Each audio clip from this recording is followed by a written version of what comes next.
تو وہ بھی کرنے میں جو ہے وہ کوئی حرج نہیں ہے.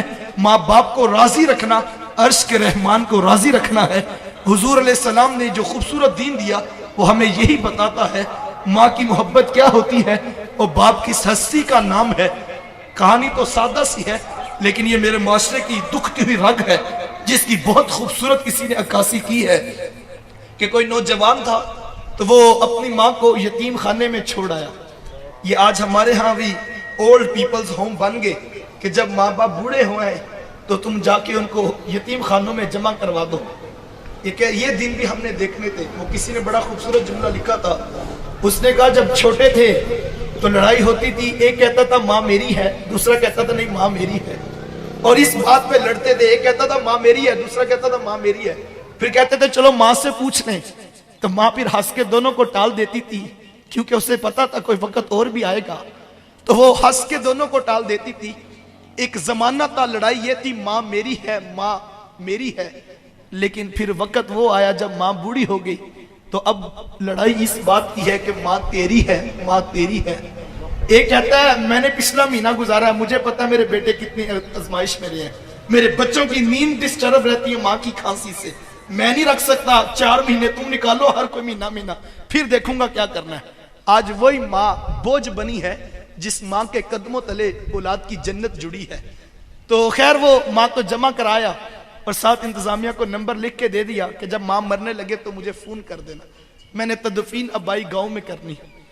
خیر اس کا وقت آخر قریب آیا تو انتظامیہ والوں نے فون کیا اور کہا کہ ماں مرنے کے قریب ہے, اگر ملاقات کرنی ہے تو آ جا. خیر وہ پہنچا اور اس نے آ کے کہا ماں اگر تیری کوئی خواہش ہو تو مجھے پورا کرنے کا خواہش کا رکھتا ہوں, تو تو مجھے کوئی بات کہے تو میں اسے پورا کر دوں. تو اس نے کہا بیٹا یہ یتیم خانہ جہاں تو نے مجھے جمع کروایا تو اس کے کچھ پنکھے خراب ہیں, جب جون جولائی کی گرمی آتی ہے تو یہاں بوڑھے ماں باپ سسکتے ہیں, اگر تیرے پاس پیسوں میں وسعت ہو تو یہاں کے پنکھے تبدیل کروا دے. تو کہنے لگا کہ ماں اب میں پنکھے تبدیل کروا بھی دوں تو تجھے کیا فائدہ, تو پہلے بتایا ہوتا تو میں تبدیل کروا دیتا, تجھے بھی فائدہ ہو جاتا, اب میں تبدیل کروا بھی دوں تو تجھے کیا فائدہ. اب ماں کی محبت کیا ہوتی ہے. اس نے کہا بیٹا مجھے پنکھے اپنے لیے نہیں چاہیے, میں تو ڈرتی ہوں کل جب تو بوڑھا ہوگا تیری اولاد تجھے یہاں نہ چھوڑ جائے, اور مجھے قبر میں بھی نیند نہیں آئے گی, میرے لال کو گرمی لگ رہی ہے, مجھے پنکھے اپنے لیے نہیں چاہیے, مجھے تو تیرے لیے چاہیے. وہ کوئی بوڑھا باپ تھا نا, تو موبائل اٹھا کے موبائل والے کے پاس چلا گیا اور اسے کہنے لگا بیٹا یہ موبائل ٹھیک کر دو. نوجوان نے موبائل دیکھا تو کہا بابا جی موبائل ٹھیک ہے. اس نے کہا نہیں بیٹا دھیان سے دیکھو یہ موبائل خراب ہے. اس نے پھر دیکھا تو کہا بابا جی موبائل بالکل ٹھیک ہے. دوسری مرتبہ جب بوڑھے کے ہاتھ میں موبائل پکڑایا تو بوڑھے کی آنکھوں میں موٹے موٹے آنسو آ گئے اور اس کی ہچکی بند گئی. اس نے کہا بیٹا اگر یہ موبائل ٹھیک ہے تو اس کے اوپر میرے بیٹے کی کال کیوں نہیں آتی ہے, میں سارا دن کان سے لگا کے بیٹھا رہتا ہوں کہ میرا بیٹا ابھی مجھے کال کرے گا, میرا بیٹا ابھی مجھے کال کرے گا, لیکن اس کے اوپر میرے بیٹے کی کال نہیں آتی ہے. یہ بوڑھے ماں باپ ہیں, مانگنا بری بات ہے, مانگنا نہیں چاہیے, لیکن میں سوچتا ہوں کہ صحیح جب سگنل پہ بریک لگتی ہے جھکی ہوئی کمر پہ بوڑھا ہاتھ تیرے شیشے کے دروازے کے آگے جب ایسے آتا ہے تو دل میں خیال تو آتا ہے آخر یہ 60 سال کی مائی ہے, کوئی اس کی بھی اولاد ہوگی, کوئی اس کا بھی بیٹا ہوگا, لیکن یہ آج سڑک پر بیٹھ کر مانگنے پہ مجبور ہے. ماں باپ کیا مانگتے ہیں تم سے؟ نماز ختم ہوتی ہے تو سارے لوگ اٹھ کے گھر چلے جاتے ہیں, ایک 60 سال کا بوڑھا مسجد میں بیٹھا رہتا ہے, اس کو اٹھ کے گھر نہیں جاتا. کیوں؟ اس کو پتا میری گھر میں کس کو ضرورت ہے. وہ مسجد کے قاری صاحب کے پاس بیٹھ کے وقت گزار لیتا ہے, وہ اپنے بیٹوں کے پاس نہیں جاتا. 4 بیٹے بیٹھے ہوں گھر میں کسی بات پہ مشاورت ہو رہی ہو, ہر کوئی آگے بڑھ کے اپنے دل کی رائے دیتا ہے, لیکن ایک بوڑھا باپ ہے جو چپ بیٹھا ہے, وہ نہیں بتاتا اپنے دل کی بات. کیوں؟ اسے پتا میری بات کی کیا حیثیت اور کیا اوقات ہے. جب ماں باپ یہ سوچے کہ 2 دن سے ماں سوچ رہی ہے میری دوائی بکی ہے اور میں کس بیٹے کو کس طرح کہوں کہ بیٹا میری دوائی ختم ہے اور میرے جوڑوں میں درد بڑا بڑھ گیا, وہ ماں کہتی بیٹا میں کیا کروں, میں مجبور ہوں کہ میرے سے چلا بھی نہیں جاتا اور میں لفظ سوچتی ہوں کہ میں تمہیں کیسے کہوں. وہ جو باہر بیٹھ کے 2000 کا دوستوں میں ڈنر کر کے آ جاتا ہے, ماں کی دوائی کی خبر لینے کے لیے اس کے پاس نہ وقت ہے نہ اس کے پاس سوچ ہے. میں نوجوانوں سے کہتا ہوں آج تمہیں برا لگتا ہے, تم کہتے ہو میں نے یہ کرنا ہے, میں نے وہ کرنا ہے, تمہیں ماں باپ کا ٹوکنا برا لگتا ہے. صاحب ایک وقت آئے گا جب گھر سے چارپائی اٹھ جائے گی, وہ چارپائی جو تجھے بڑی بری لگتی تھی تو نے اٹھا کے سین میں رکھ دی تھی. میرے بچوں کی نیند ڈسٹرب ہوتی ہے, ایک وقت آئے گا وہ چارپائی جب اٹھ جائے گی تو گھر میں چراغ لے کے بھی ڈھونڈے گا. میری ماں مجھے ملے, میں مشورہ کروں, میں باپ سے پوچھوں مجھے بتا زندگی کیسے گزاروں, میں کیا کروں. اس وقت تجھے گھر کھانے کو آئے گا, لیکن اس وقت کا پچھتانا کوئی کام نہیں آئے گا. اپنے ماں باپ کی قدر کر لو.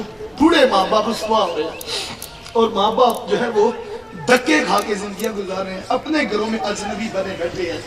یہ وہ ٹکڑا ہے جس کا ہم جو ہے وہ ازالہ کر سکتے ہیں.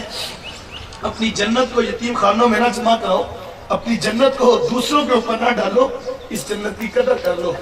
ساری زندگی اپنی مرضی سے گزارنی ہے, ساری زندگی پیسے کمانے ہیں, لیکن اس وقت پیسے بھی ہوں. مجھے ابھی کل ایک دوست, اس نے ایک نئی گاڑی لی تھی, تو وہ کہتا ہے ایک وقت تھا کہ میری ماں بیمار تھی اور میرے پاس سائیکل بھی نہیں تھی, اور میں ماں کو ٹانگے پہ اور گدھا گاڑی پہ جو ہے وہ لے کر جو ہے وہ جاتا تھا اور دکان سے دوائی لا کے دیتا تھا ڈاکٹر سے.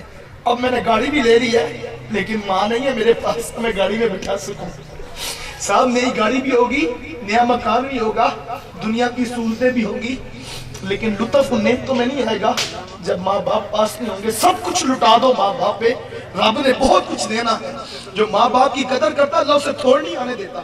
سب کچھ لٹا دو, خود بھوکے رہ لو, ماں کی دوائی کی, ماں کے دودھ کے لیے اخراجات کی ٹینشن نہ لو, سب کچھ لٹا دو ان پہ. جس نے ماں باپ کی قدر کی ہے اسے دنیا میں کسی چیز کی تھوڑ نہیں آئے گی. آؤ اپنے بوڑھے والدین کی قدر کر لو. بس نیمے کل دعا ہے جن کے والدین وفات پا گئے, اللہ ان کی بخشش کرے, رحمتوں کا حساب دے. جن کے زندہ ہے صحت و تندرستی والی زندگیاں دے, اپنی اولادوں کی قدر کر لے. کسی نے بڑا خوبصورت جملہ کہا تھا, اس نے کہا کہ بیٹا جو ہے وہ ڈاکٹر بن جائے, انجینئر بن جائے, بیٹا جج لگ جائے, تو ماں باپ سوچتے ہیں کہ اب بیٹا بڑا افسر ہو گیا ہے, اس کے ساتھ بات کیسے کرنی ہے, کہیں ہماری بات سے یہ ناراض نہ ہو جائے. لیکن کہا اس کے برعکس, اگر بیٹا عالم دین بن جائے تو پھر بیٹا سوچتا میں نے بات اس لہجے میں کرنی ہے. اگر میرا لہجہ بھی اونچا ہو گیا تو عرش کا رحمان ناراض ہو جائے گا اور میرا جو ہے وہ خدا ناراض ہو جائے گا.